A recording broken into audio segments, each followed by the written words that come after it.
او امام غزالی ډیر لوی عالم تیر شوی دی. اوس هم چې څوک دی او عالم صفت کوي هلکه وایي غزالی الدهر دا خدا خپل زمانه امام غزالی دی، ډیر لوی عالم، ډیر لوی د احادیثو د تفسیر د احکام شرعیو د فقه امام د تصوف ډیر لوی بزرگ او ډیر لوی عالم تیر شوی دی د نبی علیہ السلام په امت کې.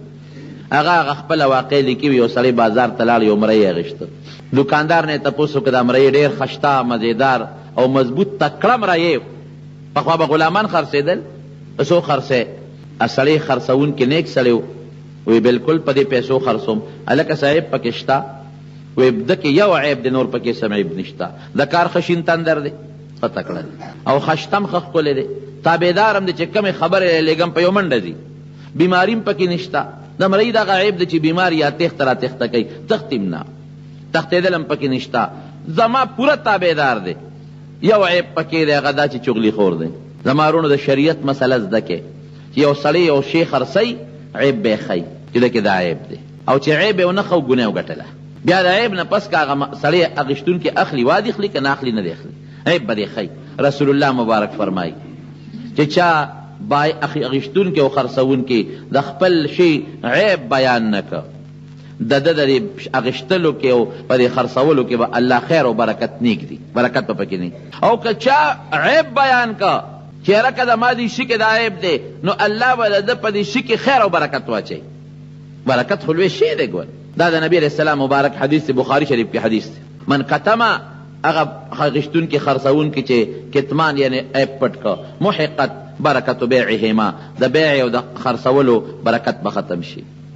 فان بینا که عیب بیان که وصدقا او یو بل ته رښتیا خبره وکړه بورک لهما فی بیعهما د دواړو په دې اخیستلو خرڅولو کې به الله برکت پیدا کړي. په لس شي خرڅ که عیب دی خو په لږ دې خرڅ که دې لسو نه به الله درته د 100 روپو کار برابر کړي. او که دروغ دی وي او عیبجن شی دې خرڅ که په 100 دې خرڅ کړه 10 روپو شی دا به دنه په داسې سوړو دي چې ته به هم پکې پریشان او پیسې هم دنه لاړې شي. دا خو زه نه یم رسول الله مبارک فرمایي عیب به ښه ګورې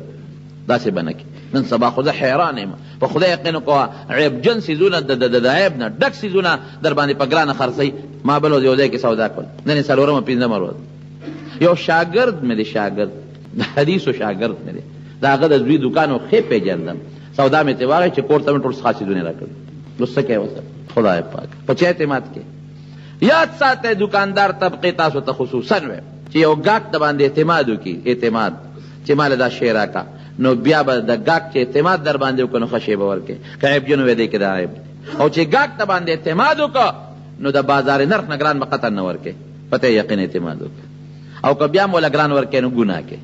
بعضې وخت کې سړی جوړه نشي کولی حیا ورځي او په دکاندار اعتماد وکړي او دکاندار وي راشه جوړه نشي کولی سټ کې وله مضبوط ډاق ورکړه چې ښې ډېرې پیسې دې وګټې او ګټه خو آرام دې وګټل بیا به دله راضي هم نه دا سړی اوس ماله قسم هم راکړه بیا به په هغه طرف نه ورځو ته پیدا شوه 2-3 روپۍ را نه وګټلې خو بیا نورې نه ګټي که نور کله خو سودا کول خو دې نه کوم. هسې یو مثال مې دله درکړ نو عیب به بیانې خامخا به ذکر کې. رسول الله مبارک یو ځای کې بازار ګرځېده غنم خرڅېدل غنم چې وکتله چې لاس مبارک یې پکې ومنډه لاندې لامدو بره اوچو هلکه دا ولې وی صاحب باران پې شوی دی. باران د پاسه کېږي او که لاندې کېږي باران کېده د پاسه نه لاندې لمدو دا دوکه به نه کوي بلکل قطعا دا ګناه ده. حلاله ګټه ته ګوره په لږ کې به ډېر خیر او برکت دي او چې حرامه دې ډېره وګټله دا به دنه په داسې لار وځي چې خفه به مې او در نه به ځیم. نو هغه سړی ورته وایي چې دا غلام دا مرایې خو خرڅوم خو دی چغلي خور دا مړوي دا پوټې خبره ده خدمت تکړه وي نور خو داسې دی چې زمری دی ښه زبردست کار کوي خبره هم مني او ښه تکړه خشدار څه وایي دا پوټې خبره ده دا هېڅ عیب نه دی نقصان نه دی ډېره ښه ده. ما عیب بیان کو ذریعه سره اخلې واخله به یې ته کور ته زما وروڼو هر څه برو خو عادت نه برو خوی نه بدلېږي. دا یاد ساته رسول الله مبارک فرمایي اذا سمعتم بجبل زل عن مکانه که دا موردل چې غر د خپل ځای نه وړقېده فصدقوه دا خبره ومنئ خو که دا موردل چې یو سړی د خپل خوی نه واوړېد دا مه منئ. غر به د ځای نه وړقي خوی انسان د خوی نه نه لقي پته وایي چې د خوی نه انسان نه لقي نو بیا د پیغمبر د راتلو مقصد څه شو دا د مولیانو او تقریرونو فایده څه شوه بیا د قرآن فایده څه شوه ځکه الله خو نبي علیه السلام فرمایي بعثت لاتمم مکارم الاخلاق زه خو دې له راغلی یم چې خلکو ته ښه خوی وښیم او خوی چې بدلېږي نه بیا څه فایده شوه نه خوی بدلېږي نه خو خوی نیکۍ طرف ته مایل کیدی شي حضرت عمر بہادر و بہادری پکې وه. دا بہادري خوی ولا بدلولی نه شي، خو صرف دونه فایده حاصله شوه چې هغه بہادري به د اسلام نه مخکې د کفر دپاره استعمالوله، اوس به هغه بہادري د مسلمانۍ دپاره استعمالوي. حضرت عثمان غني سخیو، نو دا سخا والا خوی ته ختم نشو د اسلام نه پس، خو هغه سخا به مخکې د بوتانو دپاره استعمالوله، اوس به د الله او د رسول دپاره استعمالوي. نو خوی ختمیږي نه بدلیږي. یعنی څه دا خوی د یو طرف نه بل طرف ته راړولی شي. زمونږ دا محنت د پیغمبر محنت دی چې دا خوی ولا دا جذبات به وي، دا غصه به م وي، او دا سخا به م وي، او دا تیزي به م وي، خو دا به مونږ داسې راړو چې د دنیا دپاره نه د الله دپاره شي، د نیکۍ دپاره شي، د ګناه دپاره نه شي. خوی چېرته بدلېږي؟ کور ته یې راوسته، هغه چغلي خو پکې و، هغه صفت خو هغه کې و، کار به یې ښه کوه. یو ځل راغی، دا یاره واقعي دا شیطان سړی چې که نه که دی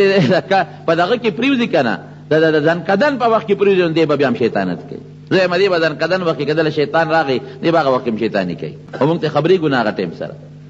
ښځې ته ورغې، د دې مالک دی ښځې ده، زه خو ستا نوکر یم، یو خبره درته کوم، خو چې ګورې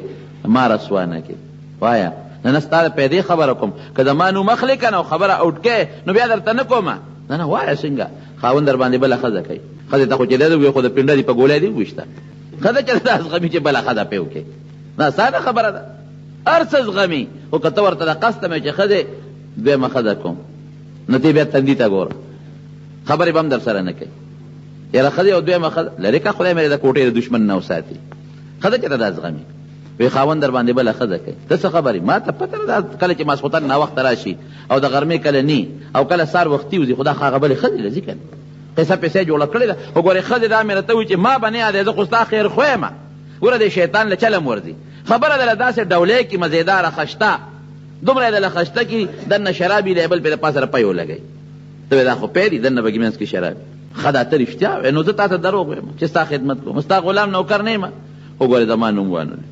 بس نه ماله کار ونه ګورې. ښځه غریبه خفه شوه او چې دا چا په چا شک پیدا شي، ټول نظر یې بیا خوی. غریب چې برښتیا چې د ماسخوتن ناوخته راغی، دې غریبه یې وګوره که نه، دا واقعي دا غلام ټیک وایي. که چې د سهار وختي ګوره که نه چې دا بې ټیمه شو، دا چې چا سره رواني هرې خبرې ته یې ولا نظري. هغه غریب هسې په لاره رواني دی، وایي ګوره که نه ما ته تیز تیز وکتل. هغه هسې چې ته مټ داسې وړقې، ګوره که نه ما ته مټې وایي، حالانکې هغه خوار ته خبر هم نه، خو دا شکونه زیاتېږي، شیطان دا شکونه زیاتوي. یاره دا شیطان ډېر لوی په الف لام ورامي دی، دا خلک یې غرق کړل. بهر کیف وی سبا کوس الکا دا بس چل کېږي، وی چل راځي نه کې سپیکر چې ونه کې. زه په دې علاقه کې یو تعویزګر دی، هغه تعویز د لو کوم چې دا اړه ولا تور کوم دغه بلې ښځې نه اله شابه کړ څه پیسې چې غواړي. وی نه ابه دا چل کې چې د خاوند د دې غړي نه به لږ ویښته را پرې کې، که د سر نه دې را پرې کړلم خیر دی، ګیرې نه دې را وویستلم، خو دا غړي دا ویښته ډېر قیمتي دي، دا یو 2-3 ویښته مال راکړه چې هغه تعویزګر لږ تعویز به وکړي، ته تماشه کوه، وړه به یې توري تا سره بیا ښه مینه پیدا شي، ویښته به دې څنګه را پرې کوو. وی دا خوا ساه نه ده، خو چې کله وده شي نو چاړه به راوالي یقین چي او معمولي خو به ځان نه خبره نه، یو 2 ویښته له کرپ ورکړه او بس مال یې راکړه، زه پېښې د ما کار پېښې. ښځه غریبه خو محتاجه ده، چې کله مې میړه وده شي او کرپ ورکړم یو 2 ویښته به ترې راکړي. هلته لاړه هغه خاوند ته یې وویل سړیه یو خبره درته کومه، خو ګورې خوله کې به پټه ساتې، نیکه مې ډېر خیال ساتي او ګورې زما نو وایه ښځې دې بل چا سره تعلق جوړ کړی. څه دې وویې سړیه؟ زه کور کې خدمتګار نه یم، خو ګورې ستا د پیدې خبره کوم چې نه مونږ یاد نه کې، وره چل خو ورځي که نه، او نن دې که سبا دې بېغمه کوي دی، هغه څنګه ځان ته لاره وارئ، وجې نه دې پرېږدي دی چېته، هر ځای کې چې ګیر کړې خو په دا مازدیګر د لامله کوي. سړیه دا دې سوی ښځه نو ځان چې تر قصد ته وده که او خرار شروع که چې پته راته ولګي. ما خو راته ووي ته ځان ته تماشه کوه، چاړه به یې بل ودر اخېستي تېره کړې ده او هر وخت چې دی لالی دی، یا دې په دا قنچې دله په دا مری کې در منډي پرېږدي دی نه. سړی وی ګور ما یاد نه کړي. سړی واقع چې هلکه ښځه خو هم قمقل شی خو دی، کټ کې سم له تورې ځان سره غلې غوندې کېښوده او د قصد ځان وده که خرارې شروع که هغې غریب یې خو پرې کړې، هغه په ښه نیت راغله چې یو 2 ویښته به پرې کړم. چاړه یې را واخېسته خو چې دې مرۍ ته را نږدې کړه بس د سر راوچت کړه، او غلام خو مې ټیک وایي، دا خره چې پې کړې وم که پې نوم خود بې ځای لال کړې وم، ترې اوچته کړه شړق یې ورکه سر یې ته وغورځو، چې ویې غورځو د ور منډه کړې، هغه د ښځې روڼو پسې راشئ خور یې دله مړه کړه، مفتو کې دله وجه هسې بېسه یې مړه کړه. خو ګورې ما به نه یادوې هغې چې راغله وه خور یې ولیده چې د هغې نه خو وینې بېږي او تړتکې وایي لاسونه خپې ټوپونه وایي مفتو کې توره کې خو سړی هلته مردار مړی د چغلۍ برکت دې ولیده. سړی هم لاړه او ښځه هم لاړه. دا د چغلې دا امام غزالی رحمت الله علیه په احیاء العلوم کې لیکلي احیاء علوم الدین سمن غلط خبره نه ده دومره خطرناک شی دی چغلي او کته چې د مړه خو هغه سړی مړ شو ابل مړ شو یاد وساته د دین په مسله ځان خبر کا یو سړی شیطاني وکړو یو سړی دروغ ووی یو سړی چغلي وکړه د دې شیطاني او د چغلې په برکت ته څومره مړی شو د چغلي خور او د شیطان په هغه مړو کې حصه ده دا دې نه وایي چې د قتل ګناه شو نه جناب تا شیطاني کړی تا چغلي کړی ده د هغه قاتل چې څومره ګناه شوی دی دومره بستان کېږي د هغه به هم کېږي خو دومره سره تم شریک کړي موږ ډېر داسې کوو موږ وایي دا ما خو مړی نه دی کړی هغه کړی نه نه ستا په شیطانتو شو رسول الله صلی الله علیه وسلم فرمایي چا چې د بل په مرګ کې دوه ټکي استعمال کړل دوه ټکي لکه عربی کې وي اقتل پښتو کې وایي مړ که دا پلان کې صرف اق لفظ وایي یا وي مړ وایي مړ نور ټکي ونه وایي دوه ټکي استعمال کی د دغه دوه ټکو والا سړی په تندي به د قیامت پر ورځ لیکلي آیس من رحمت الله دا پلان کې سړی د الله د رحمت نه ناامید غیبت به نه کې نه به د مړي کې او نه به د جمدي کې زرقاني د موطا د امام مالک یو شرح ده حضرت امام مالک رحمت الله علیه یو کتاب لیکلی دی موطا دا حدیثو دا هغه شرح د زرقاني هغه کې یو واقع لیکلی دی دا هم ډېره معتمده خبره یو ښځه مړه شوه او یو ښځې لمبول یو غاسله ښځه وه بعضې خلک چې د دې مړو د دې غسل خدمت کوي یو غاسلې ښځې دا ښځه لمبوله چې کله یې لمبوله هغه صابون مابون یا لاس ماسې پرې راښکه هغه زمانه کې خیر صابون نو صابون په ځای به نور څیزونه استعمالېدل نو چې د رون له کله د ښځې لاس ورسېده نو دا غاسله ښځه وایي دا لمبوونکې یاره وایي دا مړې چې دی دا ښځه وی دوا ورته وکړې خدای دې وبخښي وي دا مې یو ځل په بدعملۍ لیدلې وه ټوله چل خو هم ور دي که نه دا بوډیګانې مجیبه ښځې یو ځل مې دا په بدعملۍ لیدلې وه نو بس اوس خو مړه ده دوا ورته شرمۍ یم او خلکو ته دا ښکاره کوي چې دا ورسره ښېګړه کوم دوا ورته وکړې چې خدای پاک یې وبخښي خو ما یو ځل په بدعملۍ لیدلې وه خو چې دا ټکې وې دا لاس یې د هغه مړي د هغه مړې ښځې پتون پورې کلک ونښته دا راکاږي نه راوچتېږي داسې ونښت لکه په الپي باندې چې یو شی د شي سره یې نښتي دا زور لګوي هلته کې خلکو وی چې جنازه خو تیاره ده خلک راغلي دی شابه دا مړی راوباسئ که نه وي صبر وکړه مړي خو لا غسل نه دی شوي دا څنګه غسل دی چې نه کېږي خیر خبره پټه کم دی پاتې کېږي دا ښځې د هغه غاسلې ښځې لاس د هغې په پتون پورې نښتې دی رون پورې جدا کېږي نه خدای دا څه مصیبت پېښ شپه پکې تېره شو ختمونه کوه درودونه وایه جړاګانې خدای ته کوه خدای دا خو د دې مړي م رسوایي ده دغسې بېجابه پروت دی او د دې جمدی ښځې م رسوایي ده دا څه مصیبت شو علما م راوله چې خدای څوک حضرت امام مالک رحمت الله علیه دغه زمانه کې جمدی و هغه ډېر لوی بزرګ و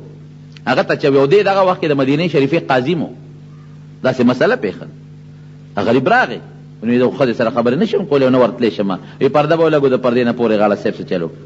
درې ورځې مړی پروت دی خلکو وی د مړي وارثانو مړی څښا کېږي او ګور یاد ساتئ مړی چې وشي جنازه به در کې ایساری به نه په شریعت کې جنازه ایسارول ګناه ده ګناه په مړي هر قسمه حالت پېښېدی شي هغه جناب وی چې دا خو هغه مړي والا وی چې به داسې کار دی وکړي د ښځې را لاس پرې کړې دې مړوند کې چې موږ خپل مړی ښخ کړو موږ د مړي بېعزتي نه شو کولی او د ښځې وارثانو وی نه لاس څنګه پرې کړو د ښځې د خپې نه دا پتون را پرې کړی دا سرمن را پرې کړی ورسره موږ خپله ښځه خدمت ته تاسو له مړي را لېږلې ده لاس به ته اوس پرې کوې اوس مړي به بین شروع کړي دا به څه کېږي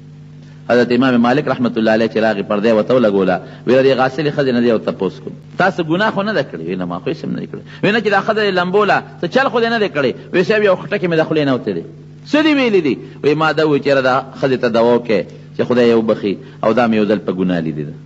په بدعملۍ او چې دغه ټکې مې وی لاس مې ونښته امام مالک صاحب ورته وی ښه دا تا په بدعملۍ چې دي را ګوان در سره شته څلور وی نه دې ستا مخکې اقرار کړی چې ما دا بدعملي کړې ده نه اقرار هم نه دی کړی تا په دې عمل لیدې ده پخپله د چا مخکې وی نه په دې عمل مې هم نه ده لیدې نو تا دا خبره څنګه وکړه یاره وی دا یو ځل په لاره روانه وه منګی یې په سر و د اوبو او د یو سړي د دروازې مخکې ودرېده نو زما پې دا شک راغی چې ګینې دې سړي سره دروازې والا سره څه یارانه ده د خدای نیک بخت دی ودرېدل خو په دې م کېږي چې بنده ستړي شي ودرېدل خو په دې م کېږي چې پکې چې ته څه ازغۍ مزغۍ مات شي یا څه سره ډغره وخوري یا چا ملګري ته ولاړئ نو صرف په ودرېدو دې دونه تهمت په دا مړي ولګاو او شرموله دې رسوا کوله دې تا ته دې اقرار نه دی کړی په دې ګناه دې لیدلې نه ده څلور ګواهان د سره نشته او تهمت دې په مړي ولګاو وی به دقه ټکې مې وویو دقسې په ګناه مې نه ده لیدلې خو دغسې مې لیدې وه وی داسې کار دی چې اوس به تا اتیا دورې درکو، تا حد قذف در باندې جاری کوم. والذین یرمون المحصنات المؤمنات څنګه دی ورپسې چې په پاکو ښځو باندې الزام ولګئ او بیا ثم لم یأتوا باربعة شهداء فجلدوهم 80 جلدة، څلور ګواهان چې اوسنی اتیا دورې ولا ورکې، اتیا دورې درکو، هله به کار ټیک کېږي. بس ښځې هغه لاس همغه مړي باندې پروت دی په دورو شروع کړه، یو دوره ورکوي بله ورکوي، خو چې اتیایمه دوره ښځه وواله هغه غاسله لاس یې د مړي نه جدا شو. خو دا کارونه او کرتبونه دا قصې پسې دا هر وخت نه ښکاره کېږي. دا خدای کله کله دا خپل قدرت اظهار کوي، همیشه نه کېږي. دا سزاګانې به الله د قیامت پر ورځ ورکوي. د مړو بد به هم نه وایه، مړي چې وشي کفو عن مساوي اعمالهم. نبی علیہ السلام فرمایي د مړو د بدو اعمالو ذکر مه کوئ. اذکروا محاسن موتاکم، د خپلو مړو ښه بیان کوئ، بد یې مه وایه. نبی علیہ السلام وایي خو اسم که څه ګناه کړي نو هغې ته ور ورسېدل دې سره پاړه بد وی. که یو مړی داسې وي چې هغه غلط عقیده لري او د هغه غلط عقیده او عادت غلط عمل په خلکو کې خور شوي وي او خلک په هغې لګیا د عمل کوي، نو ذکر یې وکړه چې خلک یې د هغه بد عملۍ نه ځان وساتي. یعنې د مړو به هم بد نه وی. غیبت په نه د جمدي کې او نه به د مړي کې، سخت وبال او سخت جرم دی. حضرت ماعز اسلمی رضی الله عنه د حضور پاک صحابي دی او راغی نبی علیہ السلام ته ما ګناه کړې ده. حضور پاک مبارک ته مخ دی بل طرف ته واړه، دی بل طرف ته راغی وی دا الله رسوله ما ګناه کړې ده، په ما حد جاری کا. څلور ځله ته حضور پاک مبارک مخ اړو، هغه بار بار وی. نبی علیہ السلام مبارک ته پوره تپوسونه وکړل، جرم یې کړی.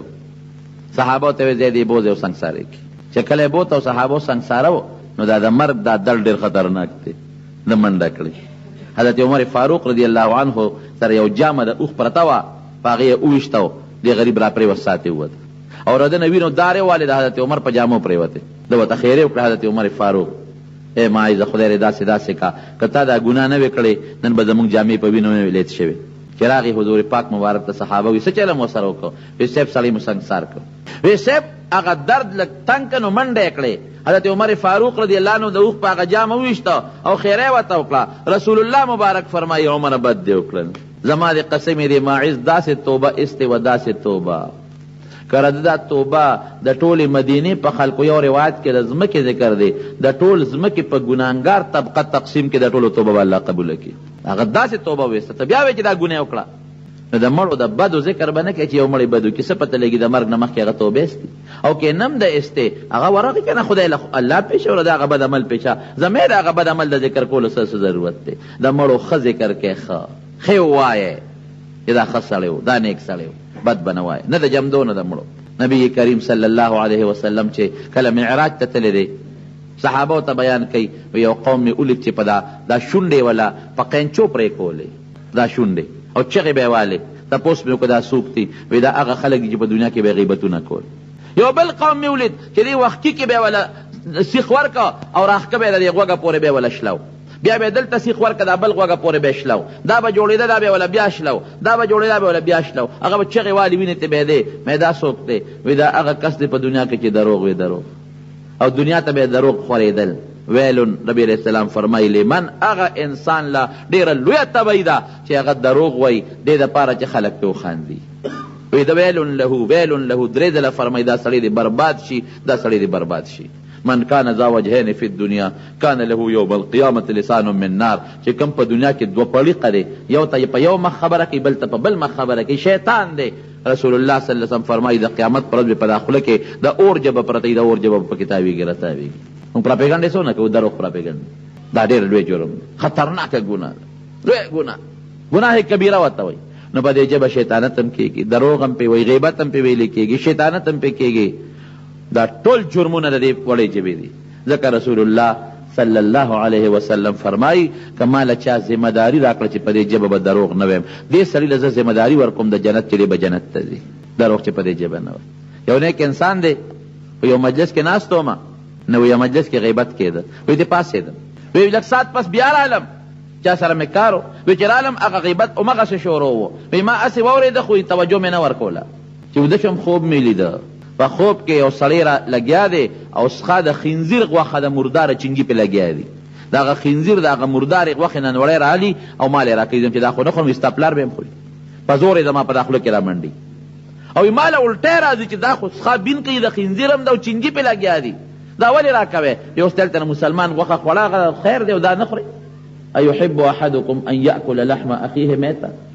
قرآن کې الله وایي غیبت داسې دی د مسلمان غوښې خوړل دي وی په زور یې راکوله الټی مې وکړې په هغه خوب کې چې راویښ شومه دا بزرګ وایي قسم په خدای چې 13 ورځې مې د خولې را هغه څښا بوی ته او د کشف خاوندانو پې پوهېدل زمونږ د خولې نه هم دغه بوی ځي خو موږ د کشف خاوندانو یو پوهېږو پې نه هغوی به پوهېدل موږ نه پوهېږو موږ ته پته نه لګي دروغ دې نه ځان ساتئ ستاسو پکې خیر دی غیبت دې نه ځان ساتئ چغلي شیطانت دې نه ځان ساتئ دا د ژبې ګناهونه دي دې ژبه کې د یو حدیث کې دا هم راځي چې دا خلک به د ژبو کې به له سیخ ورکړي او د قیامت پر ورځ دې نه اویزان دي الله اکبر خدای ومساتئ د حضرت موسی علیه السلام زمانه ده فرعون خدای سره د مرګرو غرق که او حضرت موسی علیه السلام پورې ود د دریاب نه پورې ود یو لوی علاقه وه بلقا د هغې علاقې نوم و په هغې د حملې اراده وکړه مرګري تیار کړل چې ورځو په دې ښار باندې حمله کو چې دا فتح کو دغه بلقا کې یو نیک سړی و بلعم یې نوم و بزرګ و نیک سړی و د الله عبادت پې کو او د هغې زمانې غټ عبادت به ده چې سړی به جونګړه کې دی رو یا په یو غار کې به دی رو ځان له به ناستو نه به یې ښځه وه نه به یې بچي و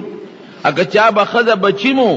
نو بیا به هم کوشش کو چې زیات وخت د په غار کې یا په سوړه کې او یا په جونګړه کې تېره کړي چې د الله عبادت وکړي د دې بلعم خو ښځه وه خو ډېر زیات الله ته نږدې و او پروردګار دې بلعم له یو نعمت ورکړی و د دعا د قبلېدو چې ده به کومه دعا کوله نو هغه دعا به الله قبلوله د دنیا د خلک راتلل او چا به ورته ښه دعا وي او چا به ورته خیره وي او دې نیک سړی و دعا به کوله الله به دعا قبلوله کله چې حضرت موسی علیه السلام په دې ښار د حملې اراده وکړه د ښار خلکو بادشاه ته شکایت وکوي د سره خو موږ مقابله نشو کولی فرعون د سره مقابله ونه کړې شوه د فرعون لوی لښکر د په مقابله کې په دریاب غرق شو نو چې فرعون مقابله نشي کولی د فرعون لښکر نشي کولی موږ به ورسره څه مقابله وکړو موږ مقابله نشو کولی ښه څه به کوو وی داسې وکړه چې ستا په دې رعیت کې یو سړی دی بلعم هغه ته ووایه چې د موسی علیه السلام ته او د بني اسرائیلو ته خیره وکړي ډېره ښه ده بادشاه د بلعم ته راغی ورته کېناسته وی ګوره زمونږ په دې علاقه د حملې اعلان موسی علیه السلام کړی سره د مرګرو او مونږ یې طاقت نشو لرلی ته مهرباني وکړه دته خیره وکړه چې دې تباه شي بلعم ورته وایي چې داسې خو نشي کېدی زما د هغه خو یو دین دی زما د هغه خو یو مذهب دی د هغه مذهب ومنې د هغه دین ومنې زما د هغه یو دین دی جوړه به راشي حمله در باندې نه کوي بادشاه درې کاره وکړل ګوره بعضې بادشاه هوښیاري د دنیا په لین دین هوښیاري یو خدا دی چې د بلعم ته پولیس والا مقرر کړل چې دی درنه بارو نه تښتي وی تا وجنو پرېږدو دی نه چې ستا او د هغه یو مذهب دی او هغه په مونږ باندې حمله کوي خو ته ملګری بیا تا بیا چاته پرېږدو که هغه حمله وکړه نو مونږ به لاول تا وجنو ستا ښځه به وجنو ستا بچي به وجنو تا په خپله اقرار وکړه چې زما او د هغه یو دین دی معلومیږي دا چې ته خو د هغه په طریقې خوشحاله نو که هغه حمله وکړه تا پرېږدو نمبر 1 دویمې دا چلو که چې د ښځې ته واسطه جوړه کړه او هغې له پیسې ورکړې بعض انسان د ښځې نه مجبوره شي شیطان هم د بعض نیک انسان ښځه ولمسئ او د ښځې په دام کې راولي نو خرابي کې سړی د ښځې نه مجبوری ښځې ورلو لمسول او ښځې له لالونه او جواهرات او کالي او سره او سپین پټ راولېږل چې دا خاوند دې مجبوره که چې موسی علیه السلام ته د هغه قوم ته خیره وکړي که نه نو ګورې پرېږدوم هم نه او که خیره وکړه ورته نو دا دومره دولت او مال هم دله درکوو دریم کار یې دا وکړه چې د مشرانو جرګې دې بلعم له راولېږله چې تاسو لاړ شئ او دته نصیحت وکړئ او که دې څومره مال غواړي دولت غواړي دا ټول وله ورکوم خو چې دا موسی او د هغه قوم تباه شي دی ورته خیرې وکړي د خیره الله قبلی بلعم په دې درې وجو باندې را مجبور شو هلته ورته ښځه لګیا ده چې سړیه که دا خیره نه کې نو موږ به څه کوو موسی علیه السلام خو ډیرا چولې د خیمې یې لګولې دي لښکر یې تیار کړی دی او اراده لري زموږ په دې قوم حمله کوي په دې ملک نو هغه به یا حمله کوي یا به نه کوي بادشاه موږ نه پرېږدي مام وجني تام وجني بچي مراله وجني یو خیره ورته وکړه هغې خو پیسې اخېستې وې ښځې هلته جرګه لاړه بلعم ته چې ته ګوره زموږ وطن یې زموږ کلي روانېږي موسی علیہ السلام زمونږ وطن روانوي خیره به کې. بل خوا د بادشاه دبه و پې پولیس پې مقرر دی چې که موسی علیہ السلام حمله وکړه نو لومبې به دې وجنو. غریب یې مجبور کړ. دې یو خر و په هغه خر باندې سور شو او یو غر ته به ته په هغه غر کې به د الله عبادت کو. خر یې روان که چې هغه غر ته ځم او چې هلته اوس موسی علیہ السلام ته خیره وکړم. خو بادشاه هوښیار و، هغه وې په دې چې الله نه ونه تښتي کسان یې ورسره هغه جرګې والا او پولیس والا مقرر کړه چې تاسو د خیرو ته غوږ کېږدئ، دی به جدا کېږي ستاسو نه چې په لاره ځي هغه ځای کې خر را پرېوت. خر نه ځي. دی را کوز شو هغه خر له دیکې ورکوي چې دا خر پاسئ. وی خر ورسره خبرې شروع کړې دا د بزرګانو کرامت دی چې ته ما ولې وې زه تللی شم مخکې د فرشتو جال راته ولاړ دی ما نه پرېږدي مخکې تلو ته زه څوک یم. دی په دې هم پوه نه شو. پیسم ذهن ته راله، جرګم راله، د خپل ځان سوچ هم راغی. خر یې پاس او روان شو. هغه ځای ته ورسېده او د هغې زمانې چې کوم عبادت دی هغه خپل عبادت یې وکړ. ځکه د دعا د قبلېدو هم دغه طریقه ده. او زما وروڼو د دې نه مخکې استخاره کړې ده. ورګه استخاره کومه، استخاره چې کوله نو په هغې کې ورته دا د الله د طرف نه وویلي چې ګورې پام کوه غر کېږي که موسی علیه السلام ته دې خیره وکړه. که ته ډېر هم لوی سړی یې او ډېر هم عبادت ګزار یې خو د پیغمبر د خپې خاورې ته هم نه رسېږي. دا قاعده ده زما وروڼو. دا ټول مخلوق را یو ځای که دا ټول مخلوق. حضرت عبدالله ابن مبارک نه چا تپوس وکړ وی حضرت معاویه رضی الله عنه غوره دی او که عمر ابن عبدالعزیز غوره دی. حضرت معاویه صحابي دی او عمر ابن عبدالعزیز تابعی دی. لاندې درسته دی. سره دی نه چې عمر ابن عبدالعزیز رحمه الله ډېر انصافدار و په دنیا کې ډېر انصاف قایم کړی و. وی عمر ابن عبدالعزیز غوره دی ته معاویه رضی الله عنه. عبدالله ابن مبارک ورته وی وجود دی راله غونی غونی که په وجود مې ویښتو درېدل. وی که دا ټوله دنیا د عمر ابن عبدالعزیز غوندې سړو نه ډکه شي دا ټوله دنیا نو د معاویه رضی الله عنه د هغې اس چې د پیغمبر علیه السلام په ملګرتیا کې په جهاد کړی دی دا هغه اس د خپو خاورې ته هم نه رسېږي. چېته حضور پاک او چېته صحابه او چېته وروستو خلک. نو که ټول امت را یو ځای شي او نیکان او صالحان او علما او هر څنګه خلک زما وروڼو پیغمبر ته په مرتبه کې نه رسېږي. پیغمبر له الله لوی مرتبه ورکړې ده. نو درې ځله د استخاره وکړو، درې ځله ورته په خوب کې دا الهامن او په خوب کې ښودلی کېږي چې بلعمه بېشک عبادت ته ډېر دی ستا د خیره مونږ قبلو ته مونږ مستجاب الدعوات ګرځولې. خو ګورې که تا سره دا ټوله دنیا هم ډکه شي ستا غوندې د نیکانو د موسی علیه السلام د خپې خاورې ته نه رسېږي. پام کوه هغه سره نیغ په نیغه نشي غر کېږي. ګورې خوند یې ونه کړ. لاړ یرم ده او لالچ هم دی. دا دوه څیزونه ډېر خطرناک دي چې لالچ او یره راشي که نه د سړي نه به ایمان وځي. باید سړی ویریږي. ځکه نبی علیه السلام مبارک چې دعا کوي نه هغه فرمایي اللهم انی اعوذ بک من الجبن. خدای ما د بزدلۍ نه وساتي. بزدلي او یره دا د انسان دپاره خطره ده او لالچ او طمع دا د انسان دپاره ډېر خطرناک دي چې په چا یره راشي دې حق خبره نشي کولی، حق نشي بیانولی. او که چاته طمع او لالچ راغی د طمع او د لالچ ته وجه دې رښتیا خبرې نشي کولی. او دې خوار ته دواړه پیښ دي. یرم پې د بادشاه ده او طمع او خدم ورته لګیا ده. خیر هغه ځان یې هغه غار ته ورسو. دا خلک د بادشاه د پولیس والا او دا جرګې والا ته ګیر چاپېره تو دي چې دې به اوس موسی علیه السلام ته خیره کوي. اتفاق ته ګوره مفسرینو لیکلی دي د قرآن شریف د یو آیت په تفسیر کې چې کله د خیره شروع کړه بني اسرائیلو ته نو د خولې نه د قوم طرف ته خیره وځي. بني اسرائیل نه یادوي وی خدایا زمونږ د کلي دا قوم دا تباه کړي. هغې ورته لیونې که روغې مونږ راوستې چې ته به د موسی علیه السلام قوم ته خیره وکړې نو خپل قوم ته دې خیرې شروع کړې. او چې د موسی علیه السلام نوم اخلي نو خپل نوم یې د خولې نه وخي چې بلعم دې غرق شي. زه خدای سالمه مونږ غواړو چې موسی علیه السلام ته خیر وکړو ځان ته کې مونږ غواړو د هغه قوم ته خیرې وکړه. نو تا خپل قوم ته خیرې شروع کړې. وی قسم دې جبه اخواړو موضا تاویږي دې بل طرف ته غرق هم کړم تباه هم کړم ظالمانو. موسی علیہ السلام نوم علم هغه نه راځي په جبه خپل نوم راځي. خیر هغه ته کوم خپل تان ته راځي کېږي. او بني اسرائیل په خوله علم د هغې په ځای ستاسو نومونه په خولې راځي هغه نه راځي. جبه اخوا تاوم ادې خوا راګرځي غرق هم کړم. رب العالمین داسې آفت باندې مبتلا که چې لکه د سپیه جبه بار راوته او دې نوم ته راورسېده جبه ته یې ویزانده شو. دا د خدای فضل دی. د سپیم جبه ده او زمونږ هم جبې دي. د سپي جمه کوم ځای پرته لاندې یې ویزان دی لاړې ته بیږي. او د انسان جبه پروردگار په شونډو او په غاښونو کې دننه محفوظ ساتلې ده. دا د خدای څونه لوی فضل او څونه کرم درته الله خولی شي چې انسانه ګوره زه دام کولی شم چې ژبه در ناویزان ده که مو ځوړندې ولاړې تېبېږي در سره مې څونه احسان کړی دی غاښونه دي ژبه ده دې له مې درله غلاف جوړ کړی دی شونډې مې جوړې کړې دي او د دشمن میانځ کې مې بنده کړې ده غاښونه خو د ژبې دشمنان دي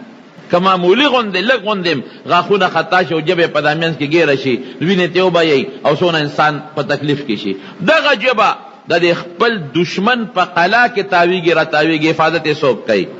الله کوي او د شونډو غوندې لویه قلعه یې تو کړې ده د انسان دننه لاړې او هغه چې سب قیسې پیسې دي هغه محفوظ دي پټې دي د بلعام ژبه ویزانده شوه خلکو ته ویې غرقم کړم تبام کړم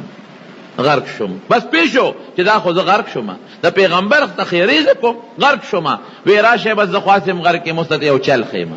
هغه چلو کې نو د موسی علیه السلام قوم به رستو شي نور خو څه جوړ نه شو پیسو کو وی جنکۍ راولې جامې ورته خشته واچوي سرونه ورته سرتور کې او بني اسرائیلو د موسی علیه السلام په لښکر کې وردن نه کې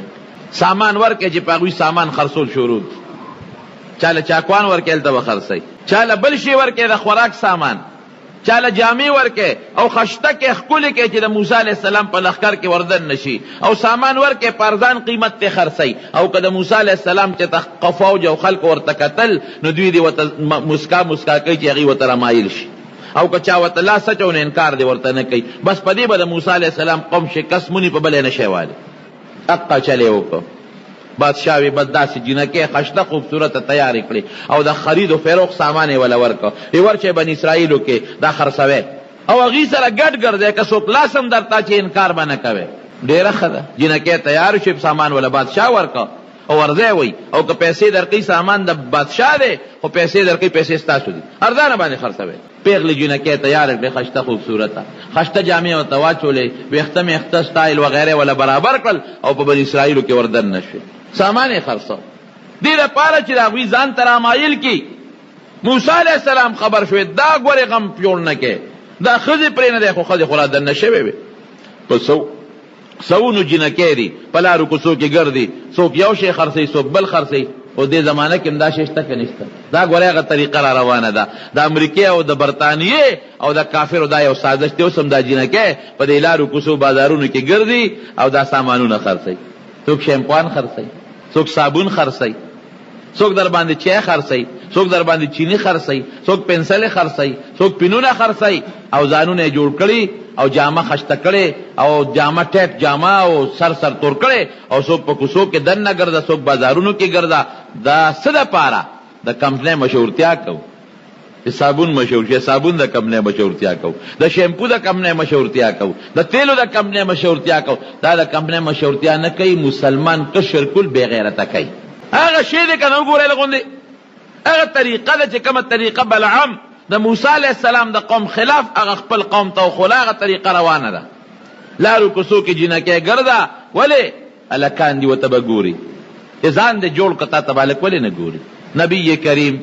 صلی الله علیه وسلم فرمای الله اکبر څه ښکلی پیغمبر دی په خدای باندې قسم سړی حیران شي ساجبه الفاظ فرمایي وی ښځه چې د کور نه بار وځي د کور نه بار شیطان څه چل کوي دا ښځه د خلکو په نظر کې ډولۍ کوي که بدرنګه ښځه ولې نه د ډیران د غورځولو ښځه ولې نه خو شیطان څه چل کوي استشرف لها الشیطان شیطان کوشش کوي چې خلک دې ته وګوري په توجه په غور باندې دې وجه نه چې د ښځه د کوره بار وځي په غټ پړون او غټ څادر کې پلان پټ کړي هغه دې نه ورته ګوري یو ورته ګوري بل ورته ګوري بل ورته ګوري بل ورته ګوري د نظر او د سترګو ګناه شوه که نه شي دوی غم جوړ په لارو کوڅو کې هلکان ناست ولې ظلم کوئ ظالمانو خور نه لري خپله لور نه لري خپله مور نه لري خپله تربور خپله نه لري ولې ظلم کوئ سکول نه ماشومان چوټي شي وړې وړې ماشومان لارو کوڅو کې خلک ناستې ورته ګوري څه چل دی وکړه اړو دې کتل نو څه کوپر دی وکړه یارونو یو مثال در کوم د مټیو دکان دی او ښه مزېدار دا مټۍ پکې خشته خشته پراته دي هغه سپینې پاڼې پې لګولې او دا ګلاب جامن او دا رسګله او بل او بل ښه خشته په شیشو کې بند او یو سړی بار نه ورته نیغ نیغ ګوري څه فایده ورته میلاویږي دکاندار به وتي خدای دې بې خوباسه که اخلې خو راشه وایله یعنې څه ما دکان مخې ته وړه زه خدای دې بې خوباسه که دې ګوري په دې کتو اسم نه کېږي تر څو چې دې راشي دکاندار نه یو شی واخلي مټه یو خولې ته یې واچوي نو دقه رنګې تا ته شیطان دا زنانه متزینه کړه خشته کړه ته ښکلې کړه او ته د بار نه ورته ګورې نو خو همدغه مټه دکان کتو مثال شو که نه ستا پیسو څه چل دی وکړه څه توره دی وکړه بغیر د ګناه نه ته توره پکې شته عزم نشته د په یو بوتل د تا لاس کې نیولې دی خو خولې له دې ساس کې نه راځي او بوتل کې دننه پیپ راته ته ته نیغ نیغ ګوره څه فایده درته ملاویږي بې د غم نه هلکه دې سره غم زیاتېږي او دا پی به کله سکم دا به کله د ما مالې ته را پی رسي شملې به ته کله وکم ماسته به ته کله وکم او چې ورته ګورې نه دا غم به دې نه هله مټیو دوکان ته چې مخامخ ولاړې غم به دې هلکه پیسې وې او کیلو خو به مې ته وړو بچو به م خوړی ما به م خوړی او چې نه ګورې دې غم نه به خلاصې نو دا قتل هو غم جوړی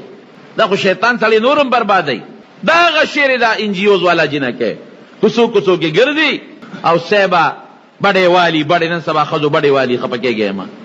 نره نره پنسی وی دا سخات تک تور سخاخ په لکه چیلی ښکاری ته په بخیو دي دا کمی دا پرتګ اغوند لا سینګه دا پر خپل وردن نکی دا پنسلا سینګه پدې نه پوي دا ولی ظلم کوي خلک دا ولی ځان سره زیاتې کې خدا حیادار هغه دا چې دا په پرده کې کور کې دا خو ظلم د خپل اولاد سره خځه سره ظلم کوي ته خور سره ظلم کوي د مور سره ظلم کوي ذاتي وسره ولې کوي زمارونو نو دا انجیوز والا جنکه په دا کوڅو کې ګرځي بازارونو کې دې لپاره خسلول دعوت ور کوي د ګناه اغیزان ترا مایل کوي چې دا کنور سنی د ګناه نظر خو به وشي کنه او چې دا نظر د ګناه راغی د انسان نه د ایمان او د هغه د اسلام هغه غیرت بیا ودی ختم شي مسلمان چې کافر وي په دقه به وي په بل طریقې نشي واله دې چې بے غیرت شو د الله امداد پورته شو نو بلعم هغه خپل قوم ته دا چلو خو جنکه تیار کړو دا بنی اسرائیل کې وردن نکړي وردن نکړي موسی علی السلام دعوت چې دا تاسو ظالمانو ونه کې ګورې داس دا جنکه منه کې دا وشړې دینه سودا وانه له دا پرې د خپل زینو ته لیکن بعد لکان خوې دا نظر ګناه خوشتا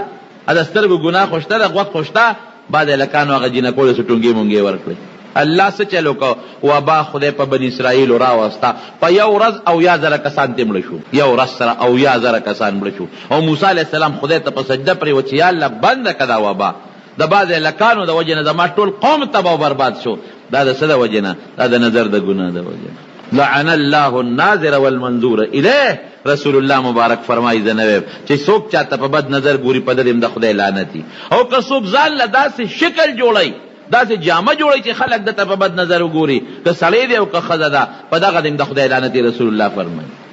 قل للمؤمنین یغضوا من ابصارهم قرآن شریف کې دی که نه دی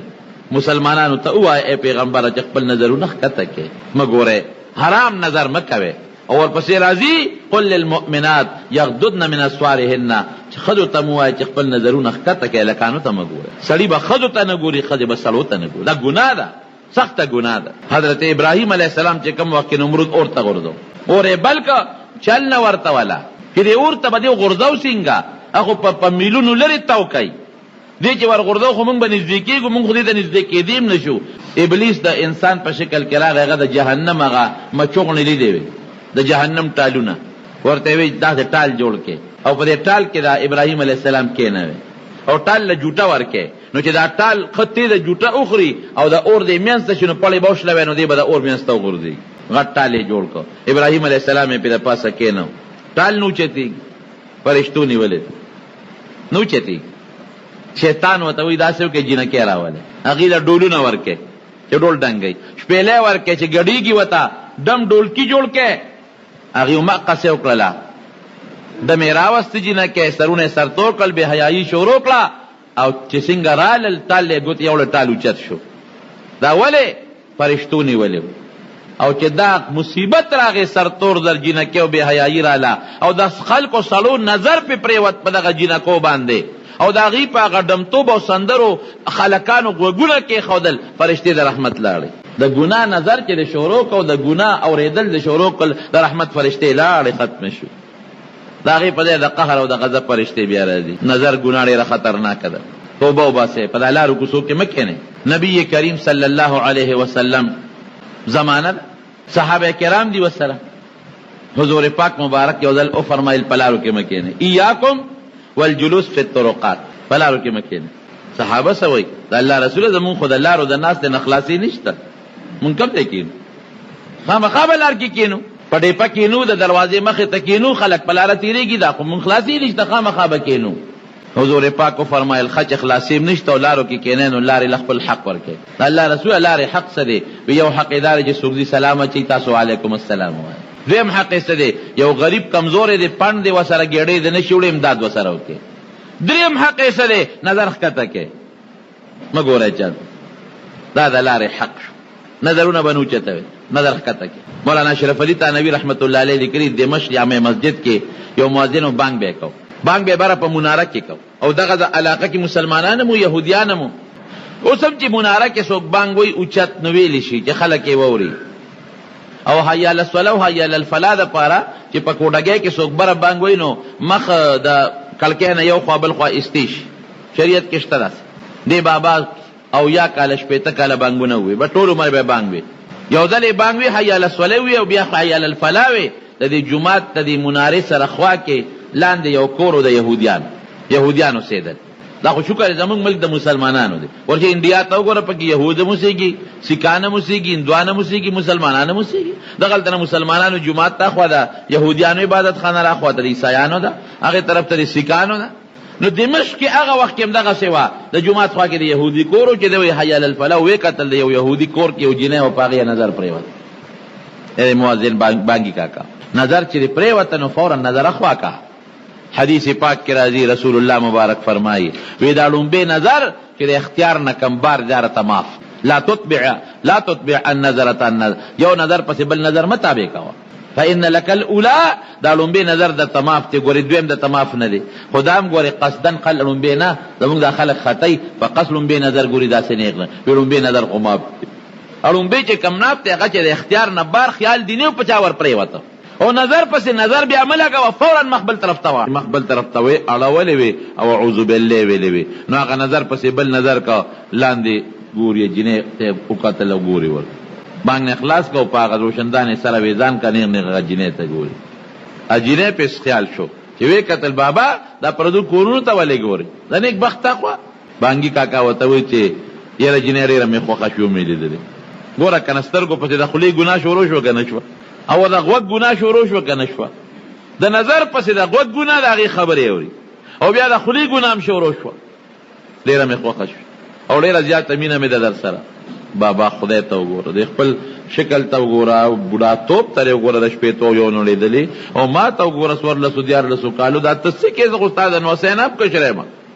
خدای ته وګوره ځان هم مه شرموه ما هم مه شرموه او دی هماغسې په سترګو ړوند شوی دی نیغ دیغ ورته ګوري نه کنه جینۍ داسې کار کوو چې ګناه نه کوو او ته ما سره واده وکړه هغه ځای نه کنیکشن لګولی چغې وایي دا سوچ نه کوي چې زما د اواز خو شلم کندي کې اورېدلی کېږي ای بوډ بابا تا ته څه کې تا ته روغې که لیونې نه بس نکاح وکړه نکاح خو جایز ده سمنه خو نه ده ته خو مسلمان او زه خو یهودڼه یم نو وایي څه بده خو نه ده د مسلمان نکاح خو د یهودڼې سره کېږي جنۍ ورته څه وایي وی ټیک ده ستا په مذهب کې خو د مسلمان نکاح د یهودڼې سره کېږي خو ما له زما ضمیر د اجازت نه راکړه چې د یهودي نه ما سوا بل چاته په نکاح شم زه به خپل مذهبي ته نکاح کېږي مسلمان سره نکاح نه کوم داسې وکړه جنۍ چې که پیسې دې خوښوي کور دې خوښي هغه زمانه کې د مهر چې ستاسې شرطي ما ته ووایه خو مهرباني وکړه ما سره واده وکړه جنۍ پوه شوې چې سړی خو نه وړي بار بار ورته وایي مهرباني بس جنۍ وی راشه یو شرط پته کېره وی ښه بابا داسې وکړه چې نه مهر غواړم نه کور غواړم نه در نه بنګله غواړم نه پیسې کالي جامع اسم نه غواړم یو شرط دا منظور کرا ده د اوس نه د ښځې یم زه نکاح در سره تړم زه نه پلار سره صلاح کوم نه رور سره کوم نه مور سره کوم اوس در سره نکاح تړم د نن نه د ښځې یم راځه څه شرط د شاه به زه وایه ادا دی چې یهودي کېږي به اسلام به دې پرېږدي اسلام پرېږده او یهودي شه راځه اوس نه د ښځې جنې دا خو ډېر خطرناک شرط و ما خو شپېته اویا کاله بانګونه ویلي دي او منځونه مې کړي دي او تهجد او روجې مې کړي دي دار څه پرېږدم لو کم په اوبو نه داسې نه کېږي که بل څه شرط یې راته وایه هر شرط چې دي منم خدا مهرباني وکړه دا شرط پرېږده یهودان ورته وایي چې که دا شرط باندې ښه که نه کوزېږه ما ته دې خوا مه ګوره خیر دی ورته کلک شو خوند یې ونه کړ چې خوند یې ونه کړ ویم دا یو شرط ویم دا شرط دی وی ټینګ یې پې وی یو وی ښه اسلام ایمان مې پرېښود یهودي شوم درله دا د څه ګناه وه د سترګو ورپسې د څه ګناه شروع شوه د غوږ ورپسې د څه ګناه شروع شوه د جبې ورپسې کفر لاړ کفر شو کفر دغه د سترګې ګناه نه کفر ته خبره لاړه او خوشحاله دی بابا چې د یاره بغیر مهر نه په یو پوټي ټکي راته ښځه میلاو شوه دغه پوړی نه را کوزېده خپی او خویده لاندې را پرېوت سر د لاندې راغی دا سټې لاندې شو خپې پې د پاته شو مردار شو مړ شو جنې پاتې شو.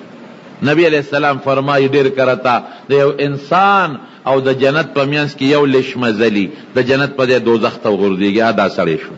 حضور پاک مبارک رښتیا وایي. ګنې دغه مرګ مقدر و لازمن یې خپه خویدا او بانګ یې ویلو که دا ګناه د سترګو یې نه وی کړی او دې ښځې ته یې نو کتلې او توبې ستې وې او ایمان یې نه وی پرېښود دقه مرګ یې مقرر و دې نه نه نورېدله نو کوم خواته جنت ته. ځکه چې بانګ یو سړی وایي او خلک مانځله راوبلي د دې نه بهترین عمل بل نشته. خلک مانځله رابلي او بانګ یې وې او د هغې نه پس مړ کېده شهید به او جنت ته به ته. لیکن د سترګو نظر یې پرله پسې که د غوږ نظر شو د ژبې نظر شو بیا ورپسې لال کفر شو. دومره خطرناک شی دی نظر. خدای دې د سترګو او د غوږ د نظر نه وساتي. نن سبا هلکانو سره موبایل دي، موبایلو کې تصویر دا د سترګو نه ګوزینا. جینکو سره موبایل دي په هغه کې تصویر دا زینا ده د سترګو. تصویر والا موبایل تصویر ته ګورې، اخباری تصویر ته ګورې، د رسالې تصویر ته ګورې او ته په هغې خپل خواهش ته وایي چې شابه ګوره وته او د ګناه نظر کې دا ټول جرم دی. تصویر خاصم ګناه ده او بیا د الک کې د جنۍ تصویر ته ګوري او جنۍ د الک تصویر ته ګوري. زنا شو زنا خطرناکه زنا ده. لعنت ته خدای پې وریږي. ګناه کبیره ده وړه ګناه نه ده غټه ګناه ده. نو د سترګو او د غوږ د دې دواړو ګناهونو نه کوشش کوي مسلمانان ورونو چې ځان وساتي. په دې غوږ څه واوره؟ قرآن واوره، تلاوت پې واوره، ذکر پې واوره، بانګ پې واوره. چې کم انسان لیونی وي لیونی وی په دې غوږ کې ولا بانګ ووایه. که کم انسان داسې دی چې هغه نیم پاگل دی وی په دې غوږ کې ولا بانګ ووایه. که کم انسان ناپویه دی سبق مې نه یادېږي دماغ مې کمزور دی وی په دې غوږ کې ولا بانګ ووایه. وره په غوږ څونه فایده حاصلېږي. او چې کم ماشوم راکوټې پیدا شي څه چل ورسره خلک کوي په دې اخیر غوږ کې ولا بانګ وي په دې غوږ کې ورته اقامت کوي. دا ماشوم خو دغه وخت کې پوهېږي نه لیکن په دې غوږ ولا د الله دا نوم وردن نه کوي. دا د غوږ فایده شوه. قرآن واوره تعالی نه درځي قرآن یو حافظ یو قاری صاحب تواجی د قرآن شریف لږ تلاوت وکړه چې زه واورم. هلته بانګ ویلې کېږي فوراً ورته متوجه شه چې بانګ وایي راډیو دې بند کا،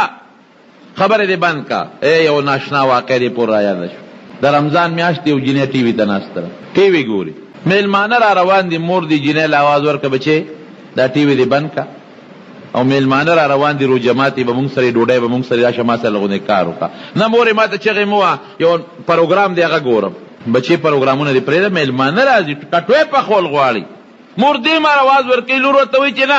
ما مه تنګوه زما یو پروګرام دی هغه ګورم. چې مور کله تنګه کړه ټي وي اوچت کړه او بره کوټې ته لاړه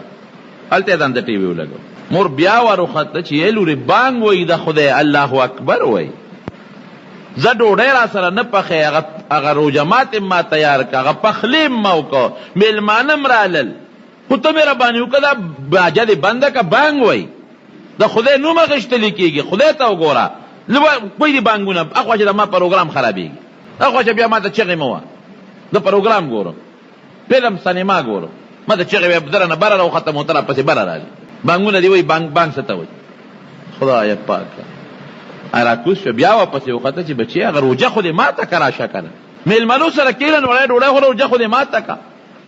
اواز نه ورکوي ورته ور ډبولې شروع کړل ور ورته ډبوي چې ور لرې که نیکبخت دلته مې دله ډوډۍ راوړه یو نوړی وخوره یو کجوره پې کړه روژه خو ماته که په شړق دې ولګي ستا هغه دور اواز نه ورکوي. روژه ماته کو پسې راغله چې جنۍ خو دننه ده اوس چغې او توام چغه هم نه راکوي اواز هم نه راکوي. دا څنګه ټي وي دي او ټي وي لګیا دی غږېږي د کوټې نه ټي وي اواز راځي نه دی اواز نه راځي. رونه ورپسې راوختل پلار راوخت اواز نه ورکوي. شک پیدا شو چې دروازې ورپسې ماته کړه ویې کتل جنۍ په فرش لاندې مړه پرته ده. ټي وي غږېږي لګیا دی سندره فلم شروع دی جنۍ په فرش مړه پرته ده. ګوره جون ته ګوره که دا ټي وي وختي بند کړی وي او دا راغلی و د بانګ احترام یې کړو چې ښه مورې او توبه زه ګناه خو کومه خو دا بانګ یې ووی نو دې لپاره ټي وي بندوم او دې بانګ سره یې دغسې ویلې وي الله اکبر الله اکبر. بانګ چې وایي نو بانګ سره به هغه الفاظ وی او روژه ماته کړې وي په محبت او په مینه نو ممکن ده چې د خدای د نوم په هغه شتو کې دې سوتی وي ځکه دغه ټیم د هغې مقرر هغه سې ونه کړله سات یې ووته چې سې ووته هغې راځي راوچتوي راوچتېږي نه وجود نه اوچتېږي. خلک جمع دي زور ورکوي ځمکې نه وجود نه اوچتېږي. خدایه داسې چلو شو دا خو داسې نه لکه ټینک چې اوچتې دا خو نه اوچتېږي. یو انسان و هغه ټي وي لاسې ګوتې یوړی وګه ټي وي مردار خو دې دی نه اخوا د دې ټي وي د لاسه دا نقصان دی خو چې هغه یو کس ټي وي اوچت کړه دې خوا د وجود اوچت شو وایي دا خو چې ټي وي اوچته وجود اوچتېږي. ټي وي چې ښکته پروتي وجود یې نه اوچتېږي دی راکوزول او ټي وي مو سره راوچت راکوز ټي وي چې به یې کېښود وجود به یې دروند شو چا اوچتولی نه شوه او چې ټي وي به یو کس اوچت که نو دا به راکوزه یې کړه ټي وي مو سره راکوز که اوس یې غسل له وړي بیا نه وجود نه اوچتېږي په زور یې اوچتی نه اوچتېږي هلکه وایي داسې چل دی دا ټي وي ورسره اوچتوی ټي وي ورسره اوچت که نو دې وجود اوچت شو غسل یې ورکړه بیا جنازه وله اوچتوي جنازه نه اوچتېږي وی چل هم په دا ټي وي کې دی په دې سره مینه وه ټي وي وله جنازه کې دا سر ته کېښود او جنازه یې اوچته کړه مقبرې ته یې روانه کړه ټي وي سره مقبرې ته لاړه هلته یې ټي وي لرې که بیا کټ نه اوچتېږي چې قبر ته دفن شي زور لګوي سړي کټ نه اوچتېږي وی به داسې وکړې ټي وي سره مینه محبت دا ورسره په دا لحد کې ښخ کې دی د دنیا سزا شوه خدای خبر چې د آخر به څه سزا وي زما وروڼو دا د نظر ګناه ده هلکان او جینکې ګډوډ سینما ته ناستي ټي وي ته ناستي فلم ته ناستي هلکان پردو جینکو ته ګورو جینکې پردو هلکانو ته ګوري حیا بالکل ختمه شوه خدای دې مونږ کې حیا پیدا کړي نور کله به ځه چا به ګناه کوله هلک د پلار نه او د مور نه پټه به یې کوله یا لور یا زوی به کوله پټه به یې کوله اوس یو ځای ناستي یو سوداګر چېرته په سفر ته د عبرت خبره ده هغه سره وینځه وه هغه وینځه خشته وه خوبصورته وه خرڅوله خو یې نه چې دا خو زما وینځه ده ځان سره یې بوتلیم نه شو پیارېده چې په سفر کې څه فتنه جوړه نه شي په دې کلي کې یو نیک انسان ویده دا نیک انسان دی هغه سره بې امانت کېده او وینځه یې بوتله هغه نیک انسان ته وایي دا مې تاسو کر امانت راوسته او زه تجارت په سفر ځم چې راشم بیا به یې راکړي هلکه مونږ سره دا وینځه مه پرېږده مونږ په فتنه کې مه مبتلا کوه زما زامن دي او بچي مې دي وی چې نه بس کوم خوا بوځم خرڅو مې نه اړه کېږي مې نه او په سفر یې بوتلې نه شم پې یارېږم اوس تا راته نیک سړی ښکاره شوې بس تا کره به خدمت کړي تر څو چې د نیم راغلی دا نیک سړی چې ته یو ځل کور ته راننوت په دې وینځې نظر ولګېد ګناه نظر یې پې ولګېد دا خو نیکان نیکو فورا یې توبه ویسته الله ته چې خدایه ما نه خو غلطي وشو نور مې نه لاس وروړی دی نه مې څه بل څه ګناه وکړه خو خدای دا مې م غټ جرم وکړو چې دې پردی وینځې ته مې په بد نظر وکتل د دې یو پیر صاحب و نیک غلله وی دقسې مې یو وینځه وه چې را سره امانت یې ښودې وه او ما ورته په بد نظر وکتل او زه په ځان پوهېږم چې د الله تعالی زما په زړه کې کوم هغه مینه محبت او کم د عبادت شوق هغه مې لاړ برباد شو دې نظر سره رانه ورسه لاړل وی داسې وکړه پلانکي کلي ته به لاړ شي هلته یو پلانکي نوم یې دی او هغه به د دعا وغواړي نو الله به ورته را ګناه معاف کړي ډېره ښه دی لاړ هغه کلي ته او د خپل استاد چې ورته کوم سړی خولو د هغه تپوس یې وکړه وی دا نمونه نیک سړی بزرګ پیر شته خلکو وی نه پیر خو په دې نوم نشته یو دی تپوس کوي بل تپوس کوي وی پیر نشته په دې نوم نیک سړی او دلته کې یو د شرابخانه کې یو هلک دی او بدعمله غوندې دی په دې نوم هغه شته نه زه خو راغلم چې دوا به راته وکړي نه په بدعمله څه کوم او شرابخانې بازار کې څه کوم واپس راغی خپل استاد ته وایي صاحب چې تا چاله لېږلي هغه سړی خو ما ونه موند او چې تا کوم نوم وښو نو په هغه نوم یو کس وی شته خو د شرابخانې او د ډمبازۍ بازار کې پروت دیره دی وی همغله ورشه دعا درته وکړي چې دی ورغی د خو پټکې په سر و جامې اوږدې دي خلک هم ورته ګوري چې دا ملا صاحب په دا شرابخانې په دا بازار کې څه کوي د بدعملۍ دې بازار کې څه کوي چې ورغی هغه تپوس یې وکړه په هغه کور وردن نه شو هغه هلک ته چې ورغی یو نوجوان هلک ناست استاد پلانکي نوم دی وی خوا کې ورسره یو جینۍ ناسته وه ورسره یو بل هلک ناست دی او د شرابو یو لوښی ورسره پروت دی شرابو خپل مخصوص لوښي وي دی لا بدګمانه شو چې دا څه په مصیبت وړېدم دا چاله در عالمه دته زه دوا وکړم او که دی به ما ته دوا کوي یراسم راغلی مراشه خپل حل ورته ووایه وی زه جي پلانکي را لېږلی م او دغسې ما نه د نظر یو ګناه شوې ده د نظر غلطي رانه شوې ده او تاله راغلی م ته مهرباني وکړه ما ته دعا وکړه چې ګناه ما ته الله معاف کړي توبه خو دې ایستې ده که نه وی یو توبه مې ایستې ده وی چې توبه دې ویسته الله به درته معافي وکړي اوس هم تاسو ته مې هم که چا د نظر د غوږ ګناه کړی وي مایوسه کېږي دی نه د الله په حضور کې د توبه وباسي یو 2 رکعاته صلات توبه دې وکړي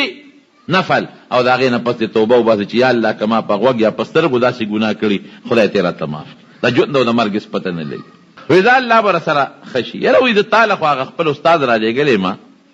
خو دا ته د دغه د بازار کې ناستې د شرابخانې او د دې بدعملۍ او دا جینۍ در سره ناسته ده او دا زنانه او دا هلک در سره ناست دی او دا شراب درته پراته دي هغه وی دا زنانه چې دا د ما مور دا پردی نه ده او دا هلک چې تا ولید دا مې زوی دی او دا چې ته کوم